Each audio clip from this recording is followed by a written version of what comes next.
Tom Cruise, Hollywood's golden boy, the smile, the charm, the action hero who risked his life for every stunt. But in 2025, fans were stunned. In a Super Bowl commercial, his face looked swollen and stretched, yet just minutes earlier, in a movie trailer, he looked perfectly normal. Then came the brutal jab from Jonathan Ross, comparing his face to Play-Doh. What really happened to the man millions adored? Tonight, we peel back the layers of his rise, fall, and legacy. Tom Cruise was born on July 3, 1962, in Syracuse, New York. His childhood was anything but stable. His father, Thomas Mather III, an electrical engineer, had a terrible temper. Tom once called him a merchant of chaos.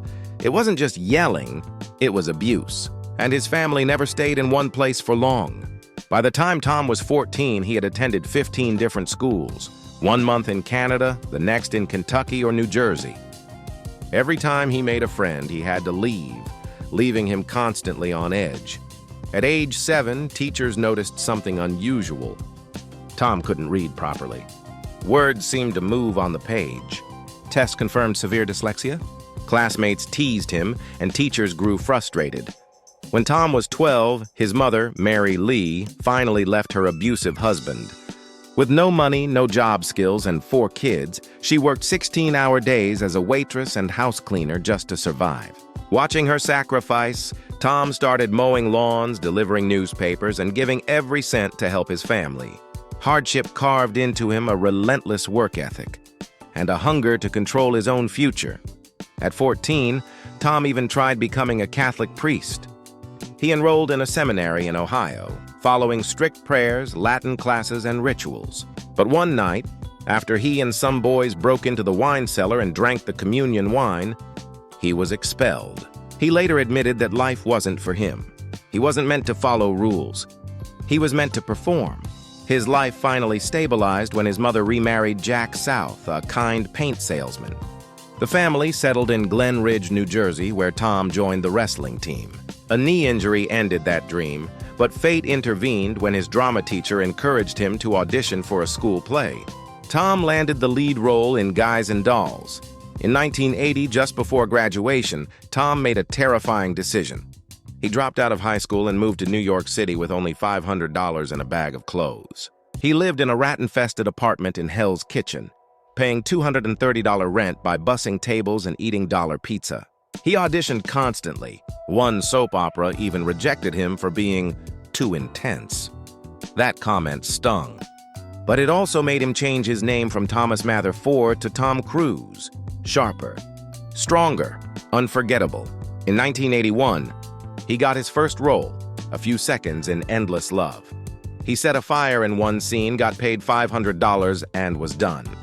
But something about his raw energy stood out. By 1983, he was cast in The Outsiders. Originally auditioning for Soda Pop, he stopped midway and admitted, "This isn't working for me." Shocking everyone, including Rob Lowe, he took a smaller role instead. Ironically, that choice made him stand out even more. That same year, Risky Business changed everything. Made on a $6 million budget, it earned over $63 million. The now iconic underwear dance turned Cruise into a star overnight. Critics loved it, and he even scored a Golden Globe nomination. Suddenly, Hollywood had its new leading man. In 1986, Top Gun took him stratospheric. He flew real F-14 jets, reaching speeds of 800 miles per hour. After more than 40 hours of flight training, Cruise's intensity convinced audiences worldwide that he really was Maverick. The film grossed $356 million and turned him into the highest-paid actor under 25. Then came Rain Man in 1988, where Cruise held his own against Dustin Hoffman. Born on the 4th of July in 1989 pushed him further, losing 35 pounds and living in a wheelchair to play a paralyzed veteran. His dedication earned critical acclaim, but also controversy from veterans who protested his lack of military service. Despite threats and backlash, the film grossed $161 million and won him a Golden Globe. By the 1990s, Cruise was unstoppable. A Few Good Men, Interview with the Vampire, Jerry Maguire, and Eyes Wide Shut with Stanley Kubrick. In 1996, Mission Impossible redefined action movies with real stunts. Cruise dangling from wires in the famous vault scene and clinging to the side of a speeding train, from climbing cliffs in Mission Impossible 2 to scaling the Burj Khalifa in Ghost Protocol.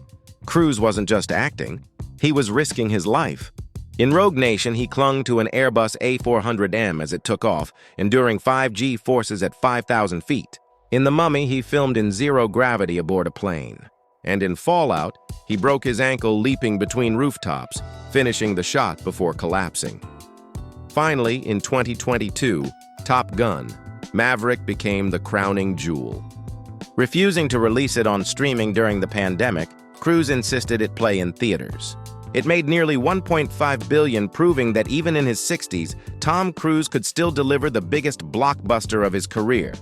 But behind the career was a stormy personal life. He married Mimi Rogers in 1987, who introduced him to Scientology. Their marriage collapsed in 1990, with Mimi later blaming his obsession with work and religion. Just months later, Cruise married Nicole Kidman, his Days of Thunder co-star. They adopted 2 children, Isabella and Connor, after Kidman suffered miscarriages. For a decade, they seemed like Hollywood's golden couple, until Cruise suddenly filed for divorce in 2001. Nicole later revealed she suffered a second miscarriage during their split. Cruise then dated Penelope Cruz, but their differences in faith tore them apart. Soon after, he began his most high-profile relationship yet, with Katie Holmes. In 2005, he famously jumped on Oprah's couch, declaring his love. They married in 2006 inside an Italian castle, the same year their daughter Suri was born. But by 2012, Holmes filed for divorce, seeking full custody. Her priority? Keeping Suri away from Scientology. Since then, Cruise has not been publicly seen with his daughter. Even at her 2024 high school graduation, he was absent, spotted instead at a Taylor Swift concert in London. Cruise's ties to Scientology ran deep. He became the church's most famous member, closely linked with leader David Miscavige. Over the years, shocking allegations emerged, from secret recordings of Cruise's private confessions, to claims that the church auditioned women to be his partner, to accusations of spying on his wives. Former members like Leah Remini and executives like Marty Rathbun painted Cruise not just as a supporter, but as the organization's ultimate trophy. One ex-Scientology director even called him the church's #1 victim. Still, Cruise remained silent, never publicly criticizing the church. In 2005, Cruise faced another backlash after publicly criticizing Brooke Shields for using antidepressants to treat postpartum depression. He claimed there was no such thing as a chemical imbalance, sparking outrage. Shields fired back in the New York Times, telling him to stick to saving the world from aliens and leave mental health to the experts. Cruise later apologized, but the damage was done. Through it all, Cruise continued performing insane stunts that seemed to push the human body to its limit. But by 2025, the toll was starting to show. His grueling diet, a dozen eggs every morning, piles of bacon, and intense stunt training, left fans worried. Injuries piled up. His body began to change, and when Jonathan Ross compared his face to Play-Doh, it wasn't just an insult, it was a symbol. A reminder that even Hollywood's biggest action star isn't invincible. So where does that leave Tom Cruise today? A fearless star on screen, a complicated figure off it, and a man whose story is still unfolding. Love him or question him, one thing is certain: his legacy is far from finished. What do you think of his journey? Share your thoughts in the comments, and don't forget to like, share, and subscribe for more untold Hollywood stories that keep you hooked. Thanks for watching.